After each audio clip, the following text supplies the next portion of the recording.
여러분, 보험금 청구 방법 정확히 알고 계신가요? 단순히 서류만 준비해서 제출하고 끝이라고 생각하셨나요? 그건 상당히 위험한 생각일 수 있습니다. 보험금 청구 과정에서 단 한마디의 말실수로 인해 수백만 원, 많게는 수천만 원의 보험금이 한순간에 사라지는 경우도 있습니다. 청구를 했음에도 불구하고 받을 수 있는 금액이 0원이 되는 상황이 발생할 수 있다는 것이죠. 그래서 이번 영상에서는 보험금 수령 과정에서 걸림돌이 될 수 있는 말실수 5가지에 대해 말씀드리려고 합니다. 오늘 내용 끝까지 확인하시고 여러분이 정당하게 받아야 할 보험금을 꼭 받으셨으면 좋겠습니다. 시작하기 전에 구독과 좋아요 부탁드리고요. 영상 제작에 큰 도움이 됩니다. 우리가 질병이나 상해로 일정 금액 이상의 보험금을 청구하게 되면 보험사 직원 또는 보험사 소속 손해사정사가 조사에 나오는 경우가 많습니다. 보험사 직원은 친절해 보일 수 있지만 본질적으로는 심사자이기 때문에 청구자의 말 한마디, 진료 세부 내역, 과거 병력 등을 종합해 보험금 지급 여부를 판단하게 됩니다. 특히 전화 녹취, 병원 기록, 과거 청구 이력까지 모두 확인이 되기 때문에 청구자의 발언은 매우 중요한 근거 자료가 됩니다. 그런데 막상 보험사 조사가 진행된다고 하면 괜히 긴장을 해서 불필요한 말을 덧붙이는 경우가 굉장히 많습니다. 그래서 지금부터 보험사에 주의해야 할 내용 5가지를 사례를 통해서 소개해 드려 보겠습니다. 보험사에 하지 말아야 할 첫 번째 말실수는 예전에도 비슷한 증상이 있었어요 입니다. 이 표현은 정말 많은 분들이 무심코 말하는 부분입니다. 사실 몇 년 전에도 허리가 아팠었는데요. 예전에도 같은 부위가 좀 안 좋았어요. 이런 말이 나오는 순간 보험사는 이건 새로운 질병이 아니라 기존의 기왕증일 가능성이 있다고 판단하며 추가 심사 필요성을 느끼게 됩니다. 즉, 과거부터 있었던 질환이라고 의심하게 되는 것이죠. 그렇게 되면 어떤 일이 벌어질까요? 진단서에 새로운 질병으로 기재되어 있더라도 보험사는 기존 질환의 연장선이라고 판단해 지급을 거절할 수 있습니다. 실제 제 고객님의 사례를 말씀드리면 허리 부상으로 후유장애 진단을 받으셨던 분이 계셨습니다. 그런데 청구 전 통화 과정에서 예전에도 허리가 좀 아팠어요 라는 말을 하셨고, 이 발언이 도화선이 되어 기왕증 심사로 넘어가 결국 보험금을 한 푼도 받지 못하는 결과가 발생했습니다. 보험사는 과거 청구 이력, 병원 기록, 심평원 및 건강보험공단 자료 등을 통해 과거 병력을 확인할 수 있기 때문에 더욱 주의가 필요합니다. 만약 고지의무 위반이 없었다면 이번에 처음 증상이 나타나서 병원에 가게 되었습니다. 이전에는 이런 증상이 없었습니다 라고 사실 그대로 정확하고 당당하게 말씀하시는 것이 좋습니다. 보험사에 하지 말아야 할 2번째 말실수는 인터넷에서 찾아보니 보험금 나오는 것 같아서요 입니다. 이 정도면 보험금 나온다고 하던데요. 카페에서 보니까 다들 받더라고요. 이런 표현들은 불리하게 작용할 수 있습니다. 보험사 입장에서는 청구 사유가 명확하지 않고 치료 목적이 아닌 보험금 청구 목적으로 보일 수 있기 때문입니다. 보험사는 기업이고 결국 이윤을 남겨야 합니다. 따라서 근거가 불명확하고 약관 기준에 맞지 않는 부분까지 보험금을 지급할 이유는 없습니다. 심한 경우 도덕적 해이의 의심 사례로 분류될 수가 있습니다. 대표적인 예로 인터넷 카페에서 이렇게 하면 운전자 보험, 자부상 보험금 나온다는 글을 보고 이를 악용해 반복적으로 보험금을 수령했던 사례가 있습니다. 이는 결국 보험사에 적발되어 큰 불이익을 당하게 되었죠. 보험금은 진단이 먼저이고 그 뒤 보장 조건에 따라 지급되는 구조입니다. 누군가 받았다고 해서 그걸 그대로 따라 청구하는 방식은 매우 위험합니다.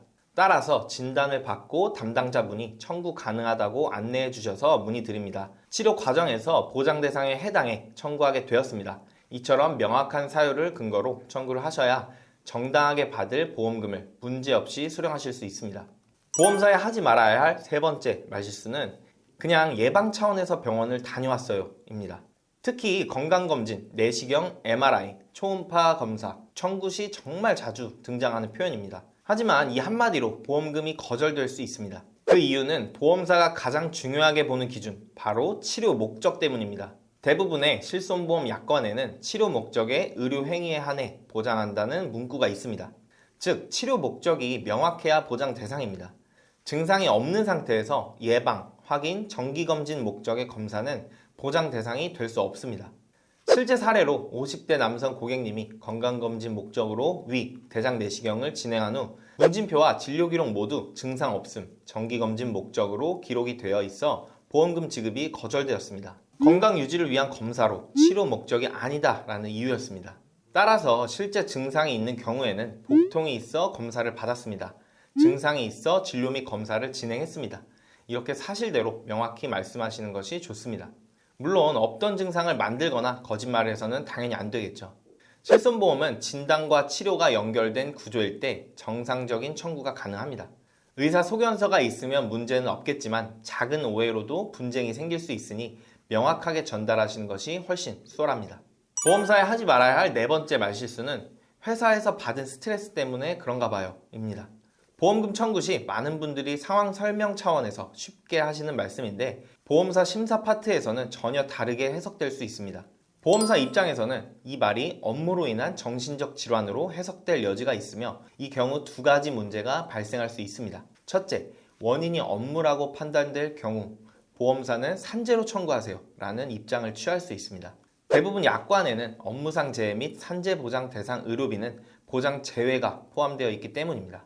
둘째, 회사 스트레스로 인한 질환을 정신적 요인에 의한 자해성 질환으로 해석할 가능성입니다. 실제 약관에는 고의 또는 정신적 장애, 행동 장애에 해당하는 경우 보장 제외라는 조항이 존재합니다. 따라서 불필요한 오해를 불러올 수 있는 표현은 가급적 사용하지 않는 것이 좋습니다. 보험사에 하지 말아야 할 다섯 번째 말실수는 보험금 받을 생각은 없었어요 입니다. 선의로 할 수 있는 말이지만 보험사에겐 전혀 다른 의미로 들릴 수 있습니다. 원래 청구할 생각은 없었는데요. 그냥 치료만 받은 건데 주변에서 하라고 해서. 이런 진술은 보험사 입장에서 진술 신뢰도 저하, 자기 모순, 그리고 경우에 따라 보험 사기 의심 대상으로 이어질 수 있습니다. 보험금 청구는 단순 영수증 제출이 아니라 치료 목적, 약관 충족 여부 등 정당성을 입증하는 절차입니다. 그런데 청구자가 스스로 보험금 받을 생각이 없었다라고 말하면 보장 사유가 불명확한 것으로 간주되어 거절 가능성이 커집니다. 특히 고액 청구나 반복 청구 시에는 보험사가 통화 녹취, 진술 일관성, 과거 병력 등을 면밀하게 검토합니다. 이 과정에서 자기 부정적 발언이 확인되면 보험사는 의도성 여부를 의심하며 청구 심사를 지연하거나 거절 사유로 삼을 수 있습니다. 실제 사례로 한 여성 고객님이 피부과 치료 후 보험금 받을 생각은 없었는데 카페 보고 알게 됐어요 라고 말한 뒤 추가 서류 요청 및 심사 지연을 겪었고 결국 의학적 필요성 부족 사유로 보험금이 거절된 사례가 있습니다. 따라서 보험금 청구 시에는 보장을 받을 수 있는 정당한 이유가 있었다는 점을 명확히 전달하는 것이 가장 중요합니다. 오늘 말씀드린 내용을 다시 한번 정리해보면 보험사에 하지 말아야 할 5가지 말은 다음과 같습니다.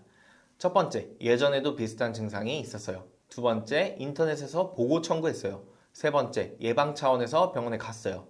네 번째, 회사 스트레스 때문에 그래요. 다섯 번째, 보험금 받을 생각은 없었어요. 이 5가지 말이 실제 보험금 거절 사례의 대표적인 원인이었습니다. 여러분의 보험금은 결코 가벼운 금액이 아닙니다. 치료받는 것도 쉽지 않은데 말 한마디로 모든 것을 잃게 된다면 정말 억울하시겠죠. 그래서 청구 전에 한 번 더 생각하시고 불필요한 발언으로 피해보시는 일이 없으시길 바랍니다. 이번 영상이 도움이 되셨다면 구독과 좋아요도 부탁드리겠고요. 다음에도 더 유익한 내용으로 찾아뵙도록 하겠습니다. 본 광고는 광고 심의 기준을 준수하였으며 유효기간은 심의일로부터 1년입니다.